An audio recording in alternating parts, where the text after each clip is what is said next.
We're out at the Cody Shooting Complex and it is cold today. We are shooting the new 450 Bushmaster. So this is the Gunworks approach to straight wall, but we're putting the long range twist on it. We want to be able to achieve 500 yard lethality out of the straight wall in our Magnus rifle system. I'm looking forward to seeing how this bullet performs and seeing if Jim can shoot good enough to put a few on steel down there at 500.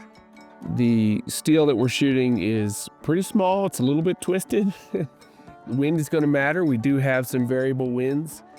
So at 556, Jim, I've got you at just under 28 minutes and a 5-mile-an-hour wind left to right is 3.6. Spotter's rolling, man. They're going to swim there. You to pull the trigger. I want to see how bad this thing kicks. Yep. She's a little snorty. All right. Hold 3 minutes, Jim.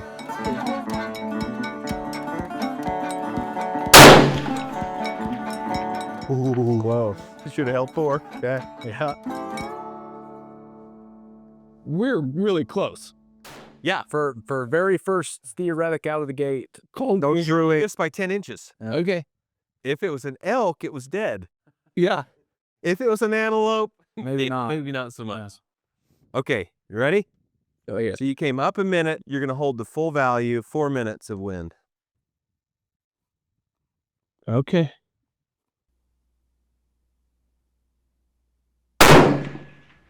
There it is, right edge. Nailed it. 550 yards. Dude, that target's only this. No, it's canted. I know. Okay, let's see you repeat it, and then we can start talking about some data. That was fun. We're just doing a preliminary out here on Truing Up the BC. We've got the Revic app. We'll just put in the far target data, you know, how many minutes we dialed up, what the conditions are out here, and then it'll calculate that G1 BC for us. But because that's not a flat base tangent ogive bullet, it's going to behave a little bit differently at distance. And so we'll probably end up plugging it into our Doppler radar, getting the Doppler file for it. That way, as we go through the transonic and subsonic, the app will actually predict the correction that's required. This is really one of those instances where a Doppler profile rather than a straight BC is a game changer, right? Because with these conditions, at these BCs, it's a weird oddball bullet. You plug in a standard G1 BC and it will be right at 300 yards and wrong at 500 yards. Yeah, it's a really good case for Doppler. Yeah. Cool. Well, how's your shoulder recovery? Are you ready? Got to do it twice, or Here we go. it wasn't Did you hold blocked. 3 on that one or 4? Right. Yeah, and you hit right edge. hit right edge. Yeah. So Every one of those shots has been 3.5. you're right. Yeah. Right there.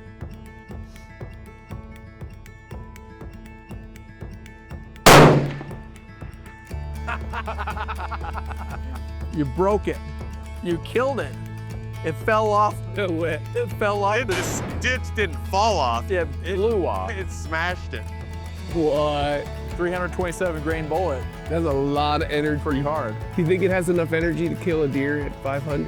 We've done a lot of hunting with this type of bullet in our muzzleloader. So, you know, lead core, copper jacket. You got to make sure you get the jacket thickness right for the distance you're shooting. But we've killed tons of New Mexico elk at 500, 600, 700 yards with this, which is way below what you think it should run. But even if the bullet doesn't expand and it flips around and pokes a hole out the back, you got a 45 cal hole, it does the damage. So put it this way, right? An expanded 30 cal bullet is about the same diameter as that bullet not expanded. Yeah. Right. So it's doing a lot of damage. And yes, those bullets do tumble. We've seen it. Okay, so give me the minutes there. Let me true this real quick. And we're 42 degrees. We're 5,300 feet elevation. We're shooting north at horizontal. Wind was 5 at 270. That's right. Now I want to do far range of 550. You're at 31 minutes. 31 minutes from 100. Yeah. And where was that hitting? It was about hitting mid plate. Yeah. Yeah, I think felt like it was right in there. Right there. Okay. 2 hits in a row. Yeah. POI offset 0. So that says 317 BC. All right.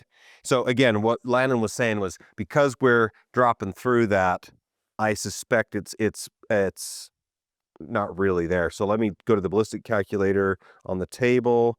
We're at 550. Yeah, we're right there at that transition. We're 1,100 feet per second. Yeah. Let's see if it holds out a little farther. Okay. Yeah? So go to the left edge of that 500-yard berm and then straight up. That diamond? Or you're talking the little teeny square? I think it's a round. Is it gonna? That is big fun right there. Shoulder?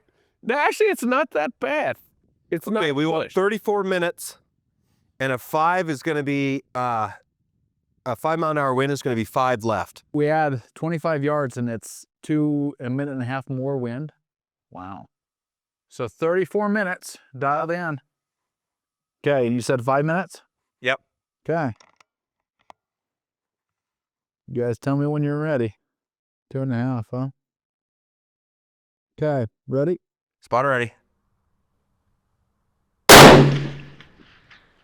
Dead center. Dead center. I see it there. Center. That was dead. See that impact that I time? know. Oh man. I was almost back on it. Yeah. Did you see how hard it hit that plate? Yeah. Dude, That's pretty cool. it hit hard. There's a lot of mass in that bullet. And that green spot's pretty cool from this distance. Right. So this is a load that we just put together.